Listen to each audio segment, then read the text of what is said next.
Look, it's no secret in the history of jungle clears, the red side quadrant has always been the best. Even during hardcore farming metas where full clearing is the best, those aggressive junglers have always found a home in doing some form of a Red Raptor's Kha'Zix variant. And as you all know, it's about ganking bottom lane, as you have just seen. However, the beauty of the red side quadrant clear isn't that we go ahead and gank bot lane only, it's that it can almost do absolutely everything else in terms of decision making. You want to gank bottom lane, you can do that. You want to gank mid lane, you can do that. Enemy jungler started top side, full clearing down, you can invade that. Enemy jungler decided to stop bottom side going up, you can gank mid lane, cut up, and invade. And if you don't want to invade, then you can still go gank top lane, get prio for scuttle, and fall back to your blue side. However, when this route becomes meta, it opens up a lot of other possibilities in terms of how to jungle, map read early, and when you're thinking about matchups. And it's not just to gank bot lane as we all think, because yes, we want to gank bot lane, we reset, we protect our blue side, enemy jungler does their red side, we take away their gank. That's been the underpinning meta clear for this year. However, it doesn't just work on the blue side, it works on the red side as well when you want to gank top lane, but the beauty isn't in just that first rotation, it's about all the domino effects from it. For example, this Nidalee goes to gank mid lane. The Kha'Zix is doing the same clear, sees it,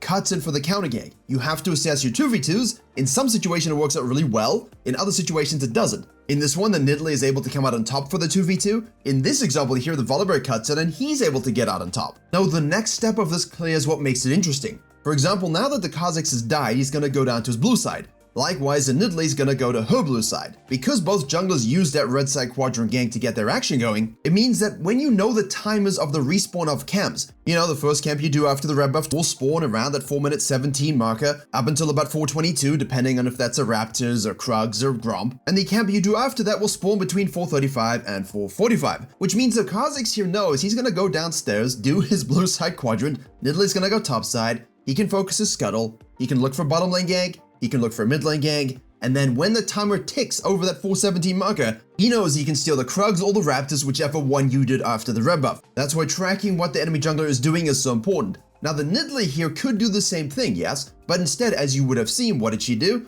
She decided to leave base, do her blue, do the scuttle. If you see a gankable lane in the mid lane, you can go for that gank and then cut off the Kha'Zix from his counter jungling because you know he's going to be doing it. Also, what you could be doing instead is simply you take his second Krugs or second Raptors, he takes your second Raptors or second Krugs, and you handshake that counter jungling. This means when you both do a right side quadrant clear, it's about who shows up first, who can react, what you do afterwards, and that decision matrix is very, very important. So we're gonna have a whole bunch of examples looking at how this clear plays out and how you can assess it to perfection to ensure that every game you have the best success using it. You understand the pain of being a jungler. I understand the pain of being the jungler. I've been there too. So I created the solution, all-encompassing jungle courses that gave you the relevant information that you could use to climb each tier. And so for Split 2 of Season 13, I'm launching an easy way to have all the courses to address the issues you're having in your current MMR, to make improving as a jungler even faster than it's ever been, and to give more value and information than I've ever done in one simple place. Your new place for jungle growth and jungle diffing. And then give you a whole bunch of other stuff like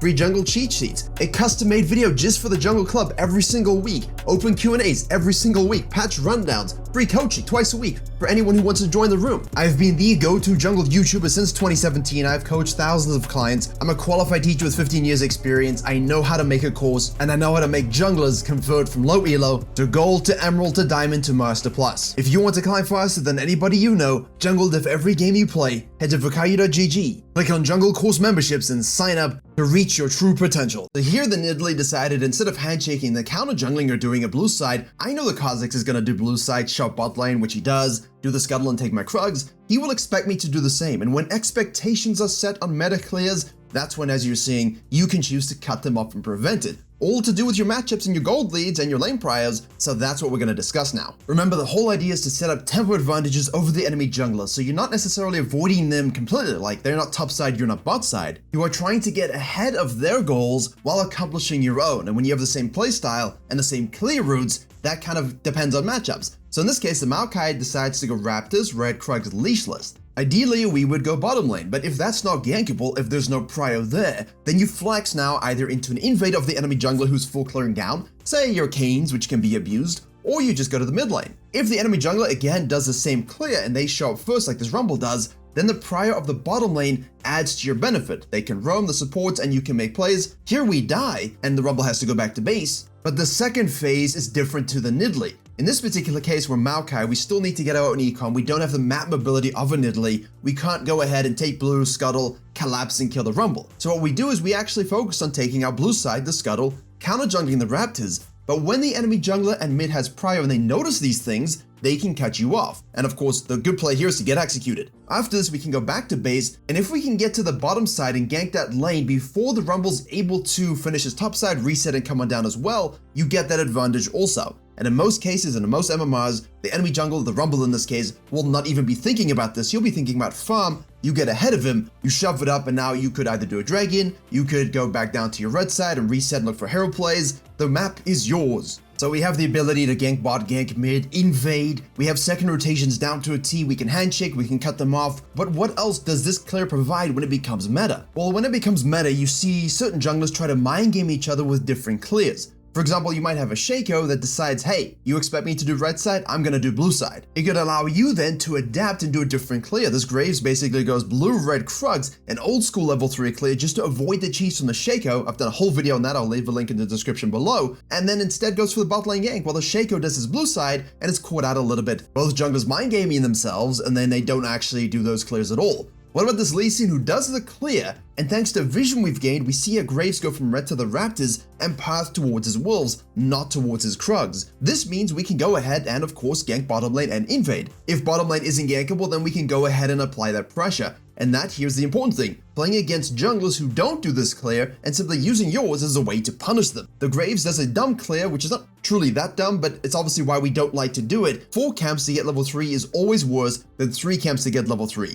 If you do red, Raptors, Wolves, Grump, the sequencing is correct for sure, but you severely compromise for your level 3 spike should you get invaded, should you need to rotate. It's better to do red, Krugs, Raptors, be level 3, skip the Wolves, and now you're in a better position to flex things, and that's why this clear is also better, even if you're someone in Graves' position who is trying to avoid this kind of invade as well. It gives the Graves the ability to react as necessary to what the Lee Sin is doing, versus now being severely compromised at level 2, and everyone just basically taking an early fisting and coin flipping the result. But the effect is still the same for the Lee Sin, who now has no red side camps, can go back to base, he's got his blue side, Graves should show up on the bottom side to take his blue, he reveals himself, we can steal his Raptors, and then full sequence all the way down to control our chems. The red side quadrant coming out on top, Graves ignoring it and getting punished by it. But what this also opens up is a possibility of when you know someone is doing it, like let's revisit the same matchup, Lee Sin vs Graves. The Graves is gonna do the red side clear on the top side, he can go gank top lane, he can gank mid lane, he can sequence down for the full clear rotation if nothing's available, and the Lee Sin knows this. So instead of doing, hey, the red side quadrant and ganking bottom side, if he knows through matchups and obviously just using his eyeballs that this lane should have prio for shove and a dive, why don't I do my red, go and steal his blue Grom, get level 3, then we can go ahead and make this proactive dive while counter jungling the Graves. And again, you have to make those plays proactively because you know the Graves is going to be coming on down. And this is the thing, again, the red side quadrant clear comes out ahead, the Graves can rotate, the Neeko has prio mid lane, and all of a sudden, yeah, the Lee Sin gets those kills, but they get collapsed upon. So the high risk plays that go against the red side clear always get punished, and the ability to react to anything with the red side clear is the best way to assess the jungle. However, you're thinking, wait, the game shouldn't be over here. Well, the Lee Sin has 0 camps that are going to respawn at a higher level. The Graves has taken all of his and the Grump will be given to him. So now the Graves has prio over bottom side, can counter jungle a level 1 Raptor camp, that's okay. Sure, the Lee Sin can go ahead and steal some Raptors if they're respawned and things like that, but the Graves gets another kill, the Graves is able to counter jungle a camp, and the Lee Sin will now be trading the Graves, who has control over second spawn Krugs, Raptors, and will be on the bottom side as well with an itemization advantage and an overall farming advantage. Once again, if you want to counter this clear, that's great, but the downsides are really heavy, and the upsides are basically the same as just doing the red side clear in the first place. And essentially, you can see once more, and this is happening a lot in Korea at the moment, it's doing a variation of the red side clear. Again, I say variation because as always, you can go leashless, you can start red, you can go Krug second, Raptor second, depends on where you want to gank. But this Viego, for example, does that, cuts through in front of the turret, knowing that the Xin Zhao is going to want to do that because that's the meta, wards, sees, wins a 2v2. Now can fall back to blue side. Does blue Grump scuttle just to ensure that's in control, knowing the Xin Zhao is going to do what we've been talking about this whole video. Go to the top side, maybe take some camps, get the scuttle, and try and repeat gank in the mid lane. So we set ourselves up for the predictable counter gank, win that as well, deep ward his jungle, go back to base, take our second spawn Krugs, take our second spawn Raptors, the Xin Zhao is forced now in a bit of a suboptimal position, and what we can do then is collapse for another fight in the river. And even though we die, those kind of assessments and using your golden experience advantage is always going to be the best play. But even though the Viego is letting the enemy jungler get to where they want to be first, he knows it's happening through tracking and understanding of what this clear provides and positioning himself in a way to punish it. And now, instead of going to the top side where he has no camps up at the moment, knowing the Xin Zhao most likely will go and do those camps upon the respawn after the fisting in the river, he decides to swap sides and say, you know what, you go top side, I'm gonna go bottom side, because that way no one will expect it and I can get a nice gank on the bottom laners. They deserve a bit of help for their rotations. But the idea behind that is to either set yourself up for some strategic counter jungling of the Xin Zhao, knowing you can't maybe contest a Herald when it spawns at 8 minutes, or it's to, do a little bit of counter jungling, take some of your camps, rotate over to where the enemy jungler is actually going to be after their gank on the top side, and positioning yourself to control that Herald. So if you gank the bottom lane around that 6 minutes 30 to 7 minute marker, usually you can reset and control the map in such a way that you force the enemy jungler into tough decisions and you're positioned to take the Herald. Because now the Xin Zhao is going to leave the base, go to the blue, and maybe he wants to coin flip and fight over this, but ideally he should go to the bottom side and just say, look, I can't take the Herald, end of story. Got all my camps up, I can do a dragon, maybe I can gank the bottom lane. Those are his options. That's what he should do. And even though he's able to, kind of burn the Viego's ultimate getting out, that doesn't really matter on Viego, and he doesn't get the Herald, it's a waste of time. He could have easily taken the Viego's camps, taken the Scuttle, taken the Dragon, ganked the bottom lane, while the Viego invested on that Herald. And that therein is also the lesson here. While this is definitely the absolute best clear you can use in Season 13 because of all the strategic options you have available to you, it's about you understanding the matchups, which junglers are going to use this clear, which are not, how can I exploit this clear as well, and which is the best lane that I want to gank in the early game, and which is the best lane that they want to gank in the early game, and how do I reconcile these two things together. But then it's also what you do afterwards. Do we, do our own camps and invade and counter jungle? Do we do minimal camps and cut them off from counter jungling us? And largely this clear will take care of the first phase of the early game from 1 to 7 minutes. Understanding what to do from 7 to 12 to 40 minutes is a whole different idea that most junglers don't look at. They always end up in the wrong position relevant to Heralds and Dragons, much like the Xin Zhao, and I made an entire video dedicated to this on your screen on the top right.